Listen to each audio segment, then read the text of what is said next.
Hello students, ये video 8वीं कक्षा के लिए है। विषय विज्ञान, पहला पाठ है हिंदी मीडियम। सजीव सृष्टि एवं सूक्ष्म जीवों का वर्गीकरण। सजीव सृष्टि यानी जो भी जीवित चीजें हैं वो सभी, और सूक्ष्म जीव वो बहुत ही छोटे जो होते हैं, जो हमें दिखाई भी नहीं देते कभी कभी, उनके वर्गीकरण के बारे में ये पाठ है।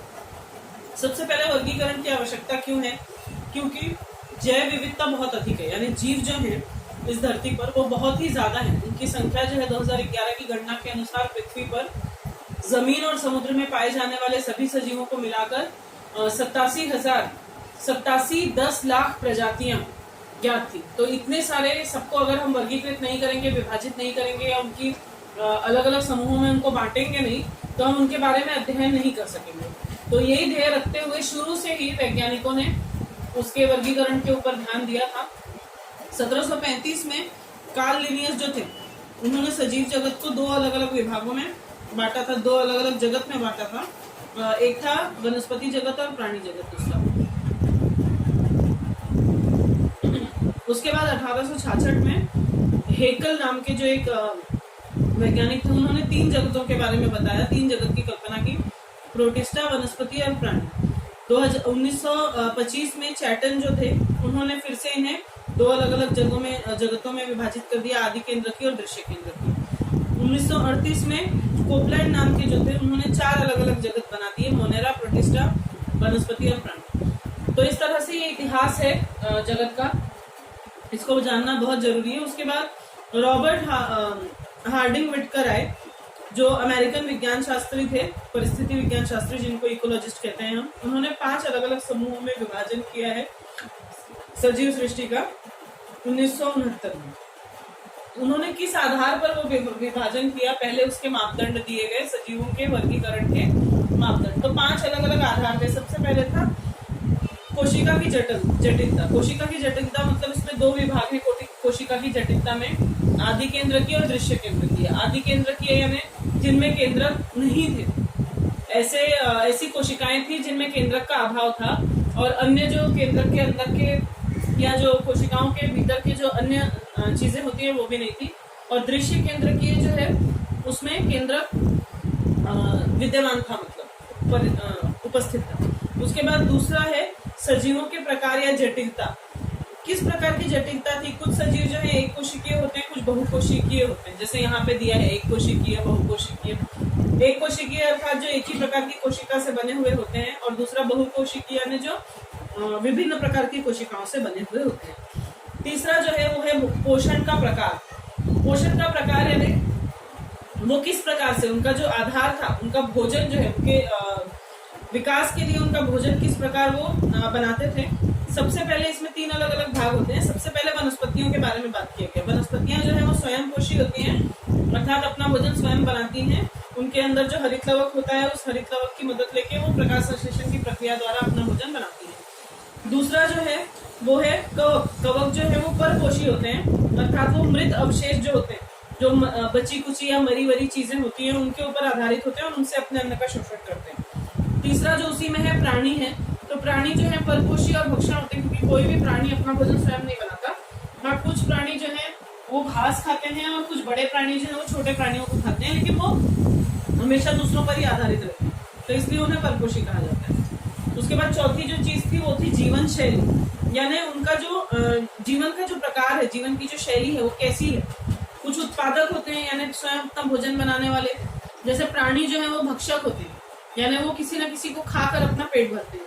और जो कवक होता है वो विघटक होता है, यानी जो मृत अवशेष होते हैं उनका विघटन करके वो अपने अन्न को ग्रहण करता है। तो ये हो गई उनकी जीवन शैली। और अंततः इसका जो अगला जो आधार था, यानी जो अगला मापदंड था, वो था वंशावली संबंध। वंशावली संबंध क्या है? वंशावली संबंध अर्थात अलग अलग जो वंश थे उनके, यानी आदि केंद्रकी से दृश्य केंद्रकीय का आपस में संबंध, एक कोशिकीय से बहुकोशिकीय का आपस में संबंध। तो इन सब चीजों को ध्यान में रखते हुए इनका वर्गीकरण किया गया है। और इस प्रकार से अगर आप देखेंगे तो सजीव के 2 भाग हो गए, आदि केंद्रकीय और दृश्य केंद्रकीय। इनमें केंद्रक उपस्थित है, इनमें नहीं है, इनमें है। ठीक है, जिनमें नहीं है उनका एक ही प्रकार है, एक कोशिकीय, और उनका एक ही जगत है, मोनेरा। और जिनमें उपस्थित है उनमें एक कोशिकीय और बहुकोशिकीय 2 प्रकार आए हैं। एक कोशिकीय उसमें केवल एक ही जगत है प्रोटिस्टा जो बहुकोशिकीय है, उसमें 3 अलग अलग जगत हैं, कवक, वनस्पति और प्राणी। इसमें से इस 8वीं में आप लोग जगत मोनेरा, जगत प्रोटिस्टा और जगत कवक के बारे में पढ़ेंगे। 5 में से 3 के बारे में आप अभी पढ़ेंगे। ये जो चौथा जगत है वनस्पति, इसको आप 9वीं कक्षा में पढ़ेंगे, और जो 5वां जगत है प्राणी, इसको आप 10वीं कक्षा में पढ़ेंगे। उसके अलावा इसमें सूक्ष्म जीवों का वर्गीकरण भी एक भाग है, तो सूक्ष्म जीवों के बारे में भी पढ़ेंगे। इस पूरे पार्ट में आप ये तीनों जगत और सूक्ष्म जीवों के बारे में पढ़ेंगे। तो पहले हम पहले जगत को शुरू करते हैं। जगत है मोनेरा। मोनेरा जो जगत है उसके लिए आपको कुछ कृति भी दी गई है जिसको करके आपको देखना है। उसके अलावा कुछ आपको विशेषताएं दी गई हैं।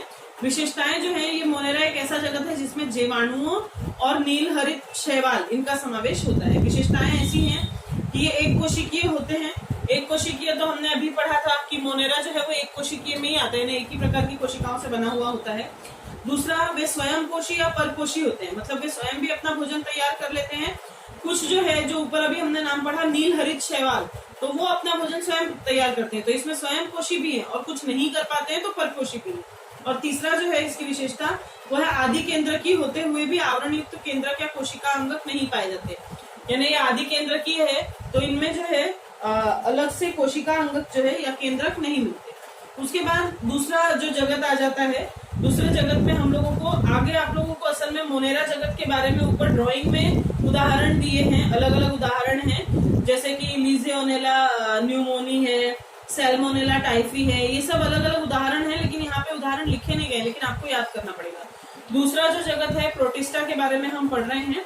इसमें भी कृति दी गई है जो आपको करनी पड़ेगी। विशेषताएं ऐसी हैं कि प्रोटिस्टा में जो है सजीव एक कोशीय होते हैं,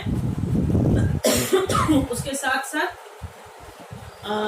एक कोशीय होने के साथ साथ ये कोशिका में आवरण युक्त केंद्रक भी होता है। यहाँ पे केंद्रक नहीं था, इसमें केंद्रक है, तो एक कोशीय होते हुए भी इनके अंदर, क्योंकि दृश्य केंद्रीय में आते हैं, इनमें केंद्रक उपस्थित होता है। ठीक है। इसके अलावा इनके पास प्रचलन के लिए, प्रचलन यानी मूवमेंट, चलने के लिए इनके पास कूटपाद या बाल जैसे रोमक या कशाभिकाएं होती हैं। देखिए, कूटपाद, आप अगर अमीबा का चित्र देखेंगे तो अमीबा में उंगलियों के समान कुछ, उसको हम कूटपाद का असली अर्थ होता है नकली पैर, यानी केवल भासमान पैर हम लोग उसको बोल सकते हैं। वो सिर्फ हमें दिखाई देता है कि वो पैर है, लेकिन वो पैर नहीं होते। और उनके चलने के लिए वो लोग या तो वो कूटपादों का इस्तेमाल करते हैं, या तो बगल में आपको ड्राइंग में यूग्लिना का चित्र दिया हुआ है, इसमें एक बाल जैसा निकला हुआ है, तो उस बाल से या उस जो कशाभिकाएं होती है उनके द्वारा वे चलने का प्रयत्न करते हैं। तो वो उनके लिए हो गया कि वो चलते कैसे हैं। तीसरी चीज है वे स्वयं पोषी होते हैं। अभी हमने पढ़ा स्वयं पोषी होते हैं। ये जो प्रोटिस्टा है ये स्वयं पोषी होते हैं, अर्थात इनमें हरित लवक विद्यमान होता है, क्योंकि हरित लवक होगा तो ये स्वयं पोषी होंगे। दूसरा, कुछ जो है वो परपोषी भी होते हैं, क्योंकि उनके अंदर हरित लवक उपस्थित नहीं होता। तो जो स्वयं पोषी है उनके उदाहरण है यूग्लिना, वॉलवॉक्स, ये क्योंकि इनमें हरित लवक होता है। और दूसरा जो परपोषी है उनमें उदाहरण है अमीबा, पैरामोशियम और प्लाज्मोडियम। ठीक है। उसके बाद जो तीसरे जगत के बारे में हम पढ़ेंगे, तीसरा जगत है कवक, और कवक के बारे में भी आपको कुछ कृतियां दी गई हैं। कवक में आपको 2-3 चित्र दिए गए हैं। एक अगर आप देखेंगे तो हमको म्यूकर कहते हैं इसको, दूसरा जो है वो मशरूम हम कहते हैं उसको, कुकुरमुत्ता जिसे कहते हैं वो है, और भी कुछ कवक के उदाहरण यहाँ पे दिए गए हैं। तो कवक जो है ये परपोषी होते हैं, असंश्लेषी और दृश्य केंद्रकी होते हैं, मतलब ये स्वयं अपना भोजन तैयार नहीं कर पाते। इनके अंदर जो है न्यूक्लियस केंद्रक जो है वो विद्यमान होता है, परंतु ये अपना भोजन जो है स्वयं तैयार नहीं कर पाते। उसके अलावा बहुसंख्यक कवल मृतोपजीवी होते हैं। मृतोपजीवी यानी सड़ी गली चीजों को खाकर या उनमें से ही अपना पोषक तत्व ये ले लेते हैं, कार्बनिक पदार्थों पर ये जीवित रहते हैं। उसके अलावा है कवकों को कोशिका भित्ति यानी काइटिन नामक जटिल शर्करा से बनी होती है। कोशिका भित्ति यानी जिसको हम सेल वॉल कहते हैं, सेल वॉल यानी जो उसकी जो आजू बाजू की जो दीवार होती है, उसकी जो बाउंड्री होती है, वो एक काइटिन नाम के शर्करा से, जटिल शर्करा कॉम्प्लेक्स शुगर होते हैं, उससे बनी हुई होती है। और कुछ कवक जो होते हैं तंतुमय होते हैं, तंतुमय यानी धागे जैसे, ठीक है। और कुछ में बहुत सारे केंद्रक विद्यमान होते हैं। उसके अलावा पांचवा जो इसमें विशेषता दी गई है वो है कवक का उदाहरण दिया गया है। एक है किण्व, जिसे बेकर्स यीस्ट हम कहते हैं। ये आप लोग देखेंगे जो हम पिज्जा का ब्रेड वगैरह बनाते हैं, ब्रेड पाव, इन सारे चीजों में यीस्ट का प्रयोग होता है, यानी ये हमारे लिए बहुत ही काम आने वाले कवक है।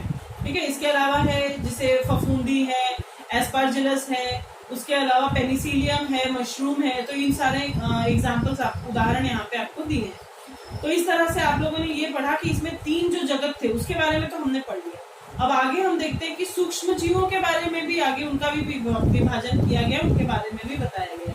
सबसे ज्यादा आपको पेज नंबर 3 पे बगल में ब्लू कलर से लिखा हुआ है कि उनके आकार के संबंध में कुछ अनुपात दिए गए हैं। जैसे एक इकाई इस्तेमाल की गई है माइक्रोमीटर। माइक्रोमीटर का अर्थ होता है 1 मीटर बराबर 10⁻6 माइक्रोमीटर, मतलब समझो 10 लाख के करीब ये होगा। तो उतने माइक्रोमीटर जो हैं वो और उसके अलावा माइक्रोमीटर के अलावा नैनोमीटर भी दिया हुआ है ना, वो उससे भी छोटा है 10⁻9, तो उससे भी छोटा एक उसकी भी छोटी इकाई है। तो मतलब ये आकार में बहुत ही छोटे होते हैं, ये हमको यहाँ पे बताने की कोशिश की गई है। उसके अलावा जो सूक्ष्म जीव है उनके भी आप देख सकते हैं 2 भाग किए गए हैं, आदि केंद्रकीय और दृश्य केंद्रकीय। आदि केंद्रकीय में जीवाणु का समावेश है, दृश्य केंद्रकीय में आदिजीवी, कवक और शैवाल इनका समावेश है। तो सबसे पहले हम जीवाणुओं के बारे में पढ़ेंगे। इनका आकार बहुत ही छोटा होता है। ये जो है स्वतंत्र सजीव होते हैं, एक ही कोशिका से बने हुए स्वतंत्र सजीव होते हैं और कभी कभी ये बस्तियां बनाकर भी रहते हैं, मतलब बहुत सारे जीवाणु एक ही जगह मिल जाएंगे और वहां पे रहते हैं। और उसके अलावा ये जो है जीवाणु ये आदि केंद्रकीय होते हैं। ये तो हमने यहाँ पे ही पढ़ लिया है कि आदि केंद्रकीय होते हैं। इसमें केंद्रक और आवरण युक्त अंगक नहीं पाए जाते। कोई भी जो हमने बात कर लिया कि आदि केंद्र की चाहे यहाँ हो चाहे वहां, जो भी आदि केंद्र की थे उनमें कोई भी अवयव खास करके या केंद्र जो है वो नहीं मिलता। उसके बाद है प्रजनन के लिए ये द्विभाजन, एक कोशिका के 2 भाग होना, इस पद्धति से वो विभाजित होते हैं। ये द्विभाजन वगैरह आप अगले साल या 9th या 10th में रहेगा इसके बारे में, लेकिन प्रजनन के लिए द्विभाजन पद्धति का इस्तेमाल करते हैं, ये याद रखना है।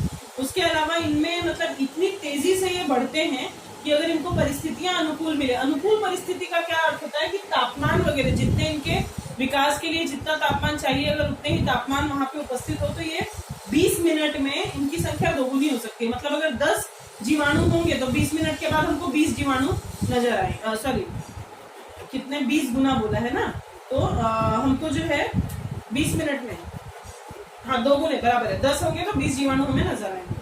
दूसरा जो इनमें था वो है आदिजीवी। आदिजीवी के बारे में हम पढ़ेंगे। इनका आकार भी छोटा ही है। मिट्टी, ये जो है मिट्टी, मीठे पानी और समुद्र में पाए जाते हैं। इनमें कुछ रोगों, इनमें कुछ अन्य सजीवों के शरीर में रहकर रोगों का कारण बनते हैं। कई बार इनकी वजह से बीमारियां भी हो जाती हैं। उसके अलावा ये दृश्य केंद्र की कोशिका वाले एक कोशिकीय सजीव होते हैं। आदिजीवी जो है इनमें कोशिका रचना, संचलन के अंग और पोषण पद्धति, इन सब में विविधता दिखाई देती है। मतलब कुछ किसी प्रकार के होते हैं, कुछ अलग प्रकार के। प्रजनन जो है वो द्विविभाजन पद्धति से ही होता है। इसके उदाहरण भी दिए हैं आपको, अमीबा और पैरामोशियम। ये आपको बहुत उदाहरण जितने भी आपको बहुत अच्छे से याद करना पड़ेगा, क्योंकि ये सारे उदाहरण किसी न किसी प्रकार से एक वाक्य के उत्तर, रिक्त स्थान या जोड़ियां मिलाओ इसमें इस्तेमाल किए जाएंगे। तो अमीबा और पैरामोशियम जो है वो मटमैले पानी में पाए जाते हैं और स्वतंत्र जीवन यापन करते हैं। दूसरा है एंटामीबा हिस्टोलिका, जो है वो आंव होने का कारण, आंव यानी आपको पता होगा पेट में मरोड़ होने के साथ होता है, तो उसमें भी पाए जाते हैं। प्लाज्मोडियम वाइवेक्स, ये जो है ये मलेरिया यानी जिसको शीत ज्वर कहते हैं उसके भी एक कारण है।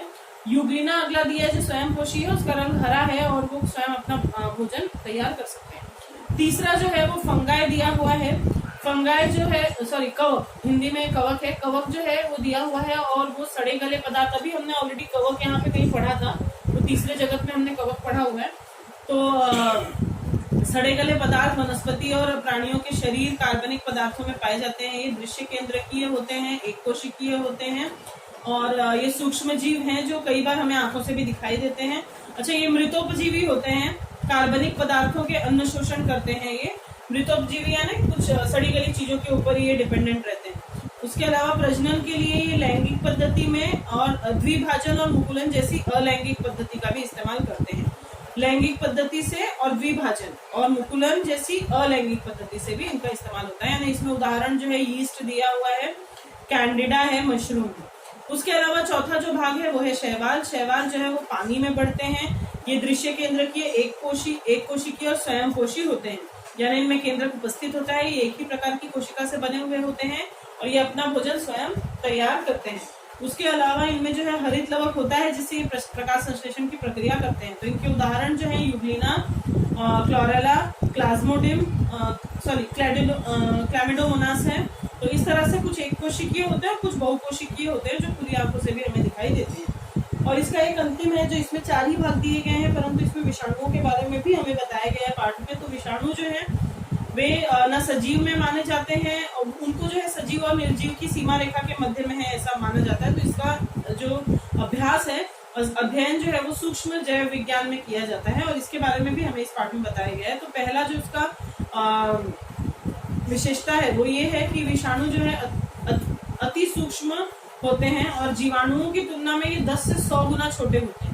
मतलब जीवाणु ऑलरेडी हमने पढ़ लिया था कि काफी छोटे थे, ये उनसे भी 10 से 100 गुना छोटे होते हैं। और इनको इलेक्ट्रॉन सूक्ष्मदर्शी में ही, आपने 2 सूक्ष्मदर्शी के बारे में पढ़ा होगा, एक संयुक्त सूक्ष्मदर्शी होता है, एक इलेक्ट्रॉन सूक्ष्मदर्शी होता है। संयुक्त सूक्ष्मदर्शी में थोड़ी बड़ी चीजों को देखा जाता है, इलेक्ट्रॉन सूक्ष्मदर्शी में बहुत ही ज्यादा छोटी चीजों को ही देख सकते हैं, उन्हीं में उनका अध्ययन किया जाता है। और इनके स्वतंत्र कण होते हैं ये विषाणु, अर्थात डीएनए और आरएनए, इन दोनों का आप फुल फॉर्म अच्छे से याद करके रखिए, डीऑक्सीराइबोन्यूक्लिक एसिड और राइबोन्यूक्लिक एसिड अच्छे से याद करके रखिए, क्योंकि इसका और इनका एक लंबा सा अणु होता है जिस पर प्रथिन का आवरण चढ़ा हुआ होता है।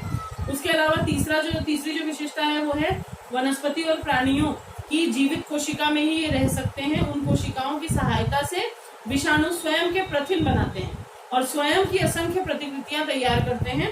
प्रतिकृतियां मतलब अपने ही समान दूसरे, और एक किसी न किसी पोषक कोशिका पे ये आधारित होते हैं।